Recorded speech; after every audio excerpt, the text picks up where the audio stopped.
Naquela noite úmida de inverno, o cheiro de terra molhada se misturava ao rangido do portão de madeira quando fui arrancada de casa. Eu mal passava dos 7 anos, os cabelos escuros grudados nas têmporas de tão suados, os olhos arregalados sem entender o mundo. Meu pai, homem de mãos calejadas e poucas palavras, evitava o meu rosto. Estava todo vestido de cinza, um chapéu velho escondendo o olhar.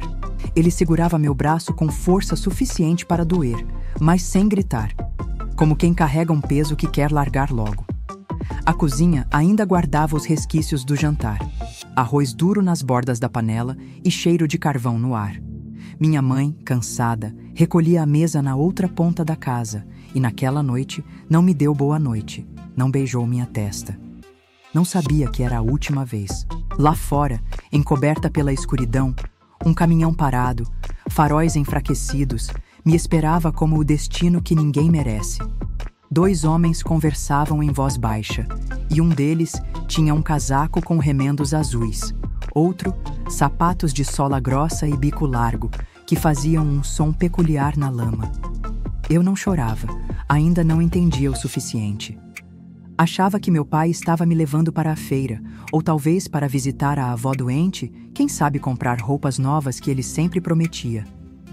O coração por dentro batia apressado, misturando ansiedade, expectativa e um receio que eu não sabia nomear. Aos poucos, as imagens daquela noite me assombrariam por toda a vida, como um filme passado sempre em câmera lenta. Porque não foi só a viagem, nem só aquele frio estranho que me envolvia quando fui colocada no banco de trás, entre sacos de farinha e caixas de madeira. O que doeu mesmo foi o silêncio. O silêncio do meu pai, calado feito um mármore, e o silêncio do caminho de terra batida quando o caminhão partiu. A janela do caminhão tremia a cada buraco e tudo o que eu enxergava eram sombras de árvores e fios cortando o céu apagado. Demorei a perceber, mas aos poucos a ficha caiu. Algo estava errado. Tentei perguntar, mas a voz não saía. O medo me roubava a fala. Os homens conversavam baixinho, trocavam olhares e envelopes. O barulho das moedas parecia ecoar mais alto que o motor cansado. Ali, naquela primeira noite longe de casa, entre o frio e a incerteza, começou minha verdadeira história. Era o nascimento de uma menina perdida. Não só para a mãe, mas para si mesma. E naquele silêncio, plantei a semente de uma dor que ainda cresceria muito, uma saudade que nunca teria nome. A saudade de um lar, de uma mãe, de uma verdade roubada antes mesmo do primeiro adeus. A viagem foi longa, interminável para uma criança tão pequena. O sol nascia enquanto a poeira da estrada já cobria meus cabelos e minhas roupas poídas, colando em mim como uma pele que eu nunca escolheria vestir. Eu não sabia onde estava, nem para onde ia. Cada curva do caminhão era uma esperança frustrada de retorno. Cada parada abrupta, um susto que gelava meus ossos. Olhava para trás na expectativa de ver minha mãe correndo, gritando meu nome, mas tudo o que encontrava era a solidão do vazio. Quando finalmente paramos, o portão de ferro rangia mais alto do que as palavras não ditas. Uma casa grande, de paredes descascadas e cheiro de mofo antigo, se erguia à minha frente. O jardim era seco, mal cuidado, e de um canto surgia uma mulher com lenço escuro na cabeça e olhar duro. Ela se aproximou, avaliando-me de cima a baixo, como quem examina mercadoria no mercado. Os olhos dela não procuravam os meus. Pesavam, julgavam, testavam. Ao lado dela, um homem gordo de voz baixa. Ele pegou minha mão sem delicadeza, girou meu pulso, como quem sente a maturidade de uma fruta. Depois me empurrou para o interior da casa. Dentro, o chão de tábuas rangia sob os meus pés pequenos. O cheiro de gordura velha da cozinha misturava-se a lágrimas mal choradas. Havia outras crianças, algumas trabalhando, outras quietas em um canto, olhos esquivos, mãos ocupadas com agulhas e vassouras. Ninguém sorria. Ali, tudo era trabalho, silêncio e medo. Deram-me um vestido que não era meu e mandaram que eu limpasse o pátio. O balde era pesado demais, a água fria demais, a vassoura maior do que eu. Não havia tempo para perguntas, apenas ordens secas, olhares severos e castigos se eu errava. A saudade da minha mãe latejava em mim, mas nunca era nomeada. A cada tarefa que exigiam, sentia nascer dentro do peito uma ferida nova, uma certeza amarga de que ali não era lugar de infância, nem de amor.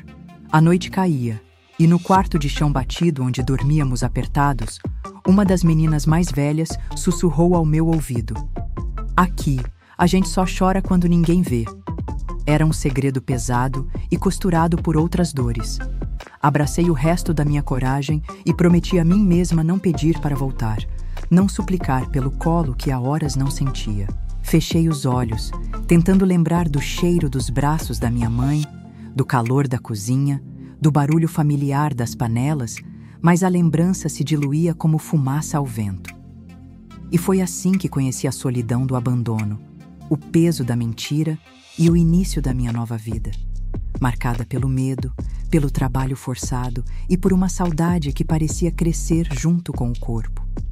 Aprendi desde então que naquele lugar não existia infância, só sobrevivência.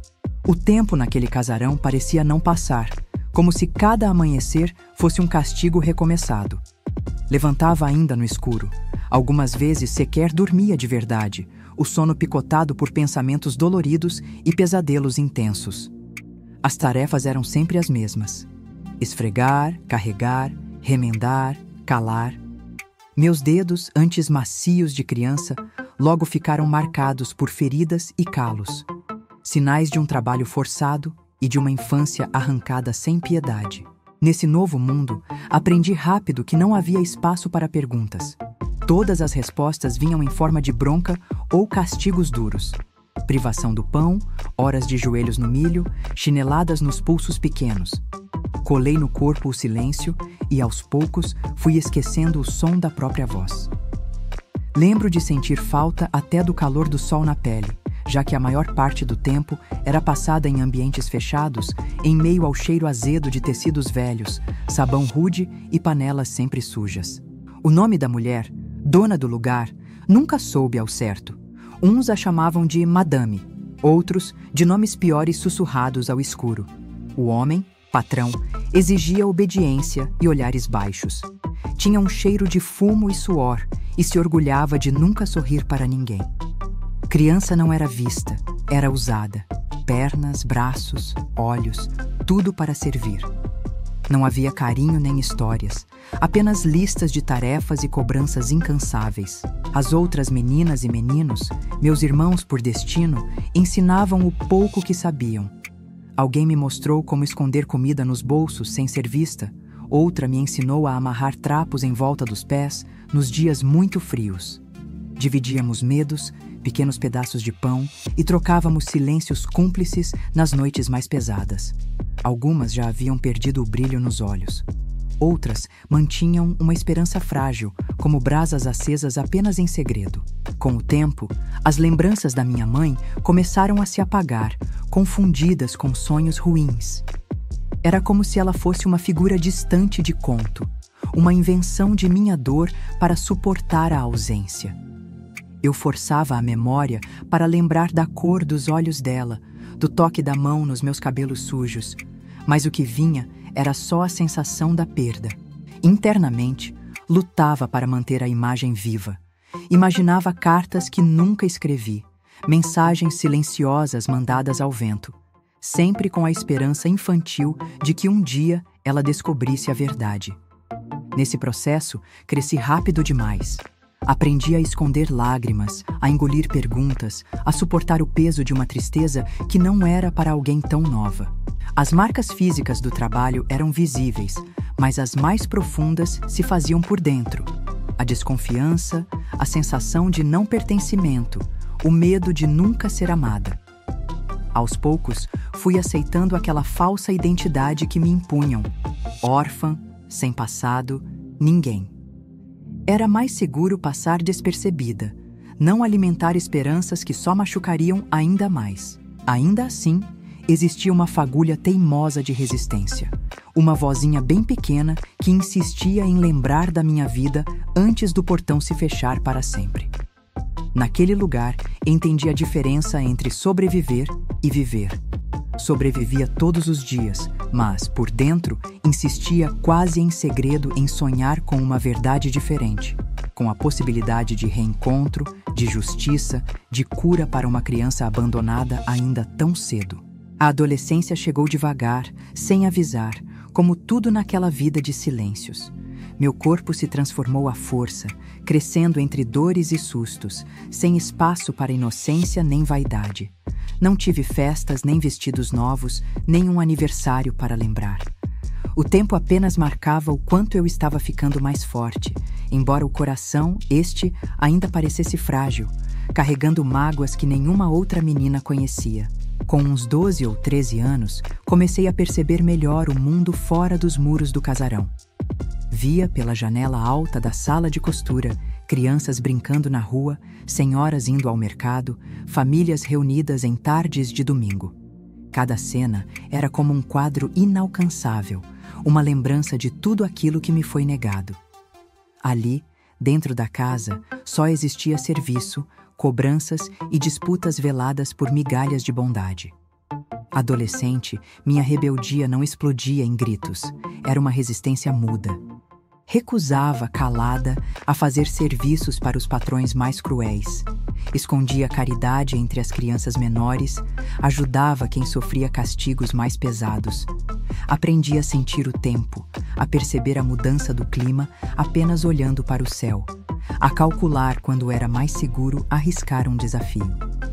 Foi nessa fase que tentei fugir pela primeira vez. Meu coração disparava, as mãos suando frio, enquanto planejava cada passo com uma amiga mais velha, escondendo pequenos pães no bolso, estudando a rotina dos patrões. Mas a liberdade não era para nós. Fomos pegas perto da cerca dos fundos, e naquela noite, o castigo veio dobrado. O medo tomou conta do meu corpo, e durante horas chorei quieta, com o rosto virado para a parede. Não era só medo do presente, era também pavor do futuro, de que aquilo fosse tudo que eu teria, para sempre. Depois desse fracasso, a chama da fuga diminuiu, mas nunca se apagou totalmente. Mantive o hábito de observar, de buscar rotas de saída, mesmo sem coragem de tentar de novo. Tinha sonhos recorrentes de reencontrar minha mãe, de encarar meu pai e perguntar o que verdadeiramente aconteceu naquela noite. Imaginava 1000 vezes a cena em que ela descobriria a mentira, correria por mim e me tiraria dali, dizendo que tudo não passava de um pesadelo ruim. Mas as manhãs sempre traziam a mesma faxina, o mesmo balde velho, o cansaço sem fim. Nesses anos, também aprendi os segredos das outras mulheres da casa, cada uma com uma história de abandono, venda, promessa quebrada. Juntas, partilhávamos pequenas alegrias clandestinas, um sabonete cheiroso dividido em 3 partes, um botão bonito salvo do lixo, cartas inventadas para consolar quem chorava demais. Nossos nomes verdadeiros, quando lembrados, eram sussurrados só entre nós, como relíquia preciosa. Com o tempo crescendo por dentro e por fora, endureci. Minha expressão ficou mais fechada, o olhar mais atento. Passei a confiar quase em ninguém, a guardar segredos somente para mim. Era um escudo, uma proteção contra a dor de perder, de novo, tudo e qualquer pessoa. Mas em meio a esse endurecimento, ainda guardava pequenas sementes de esperança, regadas por lembranças vagas da infância. A textura do colo da minha mãe, o cheiro de bolo no ar, um beijo esquecido na testa.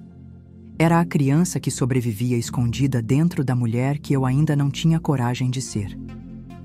Os anos se arrastaram lentos até que o corpo deixou de ser o de uma menina e tornou-se o de uma jovem mulher, cansada, mas cheia de forças inéditas, quase selvagens. A rotina daquela casa nunca mudou. Acordar no frio da madrugada, a primeira tarefa antes do sol nascer, os comandos curtos e secos dos patrões, a vida medida em obrigações e castigos. Agora, contudo, havia em mim um peso diferente. Sentia a raiva misturada com a vontade profunda de sair dali, de conhecer enfim quem eu era, longe daquele universo estreito. Não sabia precisar a idade exata, perdera a noção do tempo e poucos marcavam aniversários ali, mas sentia as dores e desejos da juventude batendo forte nas veias. Comecei a prestar atenção ao que acontecia fora de casa, espiando conversas dos patrões, pescando notícias por ventos que entravam pelas janelas. Por mais que aquela gente tentasse, ninguém conseguia prender uma mente que fervilhava de perguntas. E foi nesse tempo que ouvi, ao acaso, rumores sobre minha origem. Uma das moças mais velhas, que já vivia ali antes de mim, certa tarde comentou sobre um caso triste de uma criança vendida a troco de uma dívida, retirada dos braços da esperança e largada no abandono. Meu sangue gelou e uma ansiedade febril tomou conta do meu ser. Comecei a juntar pequenos pedaços de conversa, frases soltas, gestos furtivos do meu pai na memória distante daquela noite, perguntas nunca respondidas. A dúvida instalou-se, corroendo o pouco de estabilidade emocional que me restava. Por que minha mãe nunca veio atrás de mim? Por que nunca um sinal, uma carta, uma visita, nada? E dentro dessa pergunta, a mais dura de todas: será que ela sabia que eu estava viva? Essa descoberta me deu novo impulso. Hobbies, ofícios e afazeres da casa tornaram-se menos importantes. Tudo em mim buscava saber sobre minhas origens, sobre minha verdadeira história. Reuni forças para procurar documentos antigos, cartas esquecidas, qualquer pista. E entre gavetas e papéis mofados, achei uma carta amassada, endereçada a uma mulher do interior, datada na época do meu desaparecimento, assinada por alguém com o nome do meu pai. O texto era frio, quase burocrático. Sua filha nasceu morta. Que Deus conforte seu coração. Com o papel nas mãos, o mundo girou à minha volta. Por um instante, vi o rosto da minha mãe, imaginando a dor dela ao receber aquelas palavras frias, o luto vivido por algo que nunca foi verdade, a mentira cruel costurada pelo meu próprio sangue. A imagem do meu pai assumiu outro contorno. Já não era apenas o homem distante, mas o autor do meu desaparecimento, do meu exílio. O choque me trouxe uma nova rebeldia, mais madura e certeira. Se antes eu sonhava em fugir por medo, agora eu lutaria por justiça, por minha mãe, por minha identidade. Comecei a planejar com mais clareza. Os instintos de sobrevivência apurados tornaram-se ideias, táticas, coragem. Sabia que a fuga seria difícil, que talvez nem conseguisse, mas não podia mais aceitar aquela vida construída sobre mentiras e omissões. Quis gritar para o mundo a verdade, quis encarar meus algozes, exigir respeito. Mas mesmo vestida dessa coragem recém-nascida, ainda carregava o temor de castigos duros, o medo de nunca reencontrar minha mãe, de nunca ser reconhecida como filha, como pessoa. Naquele tempo, descobri o verdadeiro poder da vontade, da esperança e da persistência. Ainda presa, mas já livre por dentro, comecei minha metamorfose. Não era mais sobrevivente silenciosa. Era uma mulher decidida a buscar respostas e a lutar por mim, pela verdade, e pela mãe, que, assim como eu, merece justiça. O papel daquela carta amassada nunca mais saiu da minha mente. Passei a escondê-lo entre os trapos que chamava de roupas, sentindo o peso daquela mentira a cada toque, a cada dobra. Cada detalhe descrito ali era uma constatação cruel. Fui roubada não só da infância, mas também da possibilidade de ser filha. Era impossível conviver com aquilo sem agir. Durante semanas, revivi mentalmente todas as rotas possíveis de fuga. Não era mais impulso juvenil e cego, mas estratégia. Observei horários, revezamentos dos patrões, barulhos do portão, até sons vindos da rua nos dias de feira. Sabia que não poderia confiar em todos, mas algumas das minhas companheiras de sofrimento se tornaram aliadas silenciosas. Trocávamos olhares e sinais. Uma dividia comigo um pouco de comida. Outra vigiava a porta enquanto eu procurava papéis, brechas, qualquer brecha. O frio daquela casa nunca foi tão intenso quanto o gelo das decisões à minha frente. Precisava sair, custasse o que custasse, ou morreria sem nome e sem história. Lembrava a cada segundo da mãe que nunca teve a chance de me abraçar de novo, de perguntar por quê, toda vez que fechava os olhos à noite e sentia o coração apertar com saudade dela. A melhor oportunidade surgiu numa noite de temporal. Raios cortavam o céu e a energia foi interrompida por horas. O caos, para quem sofria há tanto tempo, era uma brecha de esperança. Senti o cheiro da terra molhada entrar pelas frestas, me fazendo lembrar da última noite ao lado da minha mãe. Com ajuda, passei pela janela lateral que se abria apenas com um truque aprendido a duras penas. O vento gelado bateu no meu rosto como promessa de futuro. Corri, sem olhar para trás, o coração batendo em ritmos desconhecidos, cada passo uma mistura de medo, liberdade e fúria. Mas o mundo além dos portões não era feito de abraços. Escondi-me entre barracos e vielas, pedi socorro em casas estranhas, fugi de olhares desconfiados. Ninguém acreditava nas histórias de uma moça jovem, assustada, sem documentos, dizendo ter sido vendida e mantida em cativeiro.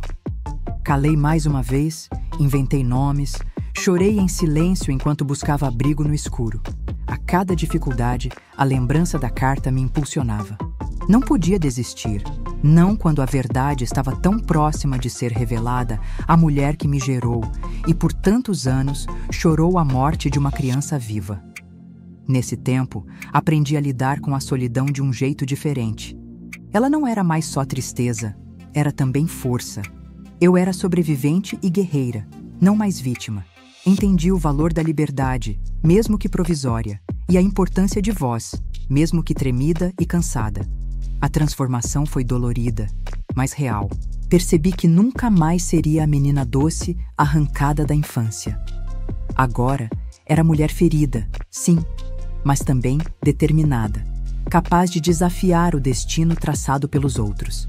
A fuga, mais do que uma saída física, era também passagem simbólica. A morte da silenciosa e o renascimento da filha, pronta para ser reconhecida, por si e pelo mundo. Foram dias e noites vagando, vivendo de favores, de restos e da esperança torturada que me impulsionava a cada novo amanhecer. Estudos de mapas improvisados, perguntas abafadas nas feiras, descrições fragmentadas sobre quem um dia fui. Cada resposta, cada sacudida de cabeça negativa, era uma breve morte. Mas também aprendi a celebrar conquistas pequenas. Um pão doado por piedade, uma dica de alguém que lembrava do nome da minha família, uma rua que parecia familiar. Estava vivendo na pele o retorno do exílio, aquele trajeto quase mítico entre a história perdida e o lar reencontrado. Quando finalmente cheguei à cidade que, nas memórias tão distantes, associava à minha infância feliz, senti o peso do tempo me esmagar por dentro. Tudo parecia diferente. Casebres trocados por casas de alvenaria simples, ruas de paralelepípedo onde antes havia terra batida, quase ninguém conhecido nas esquinas. Caminhei pelo bairro como uma sombra, o coração disparado, perguntando em voz baixa por minha mãe. Encontrei quem lembrasse dela vagamente. A costureira viúva, mulher forte, mas sempre triste, coitada. Diziam que ela envelhecera depressa depois que perdeu a filha, ficara mais calada, reservada, vestindo preto por anos que nunca fizeram sentido para os outros. Passei 2 longos dias nos arredores da igreja onde ela costumava rezar. Observava de longe mulheres entrando e saindo, esperando reconhecer algum gesto, alguma silhueta familiar. Quando finalmente vi uma senhora de passos lentos, roupa simples, cabelos presos em coque baixo, meu instinto disse, do fundo da alma, é ela. As mãos tremiam e um choro silencioso se apoderou de mim diante daquela presença, tão conhecida e tão distante ao mesmo tempo. Aproximei-me devagar, como quem teme desfazer um milagre com o menor movimento. Ela me fitou com estranheza, olhos fundos, cheios de perguntas que nem se arriscavam a sair. Tirei do bolso a carta amassada, mão trêmula, e ofereci a ela, sem uma palavra sequer. Foi preciso apenas um instante.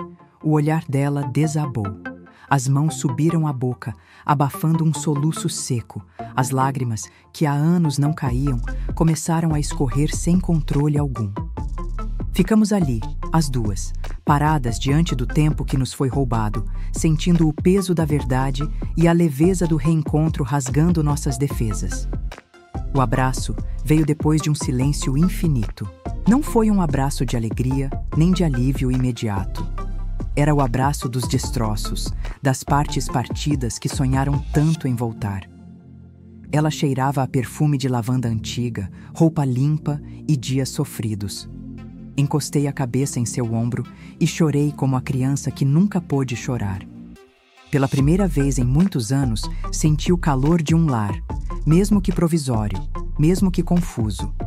Reconstruir o vínculo não foi fácil. As palavras, no começo, estavam cheias de espinhos. Ela queria saber cada detalhe, e eu não conseguia lembrar tudo. Faltavam respostas, sobravam feridas. Naqueles dias, dormi pouco, sonhei muito pesadelos e lembranças se misturando, redefinindo quem eu era. Tínhamos que aprender, as duas, a perdoar o tempo e o destino, a acolher a dor para depois criar algo de novo. Conheci o verdadeiro sentido de perda e de pertencimento, de cura e de justiça. Descobri que reencontrar a identidade não apaga o sofrimento, mas transforma a cicatriz em história. Eu não era mais mercadoria, nem órfã, nem invisível. Pela primeira vez, me reconheci filha, mulher e protagonista da minha própria vida. Na manhã em que o sol atravessou pela fresta da janela, senti que algo em mim havia mudado para sempre. Não era mais apenas o corpo cansado das noites em claro, sua ausência e solidão. Era a alma despida, reconectando-se com as raízes, renascendo das cinzas das mentiras e dos anos roubados. Olhei para minha mãe, mãos finas, pele marcada pelo tempo, olhos que carregavam noites de saudade e silêncios eternos, e entendi que, finalmente, pertencíamos uma à outra de novo. Não como antes, mas como duas sobreviventes, reconstruídas a partir das próprias dores. Nos dias que seguiram, andamos muito pelo bairro. Em cada esquina, as sombras da infância, da menina perdida, das promessas nunca cumpridas. Cada passo era também um acerto de contas com meus próprios fantasmas. Conheci vizinhas que lembravam do meu rosto pequeno, ouvi histórias de pessoas que acreditaram na mentira da morte e vi, nos olhos delas, respeito misturado ao choque de me ver ali, inteira, desobedecendo o destino. Em casa, o silêncio foi se tornando companhia. Gastamos muitas tardes falando pouco, costurando em silêncio, colhendo frutas no quintal. O perdão, a ela, a mim mesma, ao tempo e até ao pai ausente, não veio de repente. Veio aos poucos, como as estações que mudam sem fazer alarde, anunciando um novo ciclo com a delicadeza da esperança. Descobri, enfim, que mesmo longos anos de sofrimento não podem enterrar um coração resiliente. Minha história é a de quem sobrevive ao inesquecível e reinventa sua identidade com dignidade. Carrego as marcas não como dor, mas como medalhas, de coragem, de amor, de verdade finalmente revelada. Quando olho para trás, percebo que nunca fui só vítima, mas também autora de minha própria redenção. A menina vendida que cresceu em silêncio encontrou sua própria voz no eco da reconciliação e agora fala por tantas mulheres cujas histórias foram sufocadas por mentiras e desamparo. A todas as que atravessam noites escuras sem entender porquê, deixo o convite. Não desistam de buscar a verdade. Não deixem que a dor apague o brilho do que vocês são. A identidade, quando resgatada, é libertação. E com coragem é sempre possível recomeçar. Se essa história tocou seu coração, compartilhe com alguém que ainda acredita na força da verdade e do amor. Inscreva-se para novas histórias e ajude a espalhar esperança para quem, em silêncio, sonha com o reencontro consigo mesma.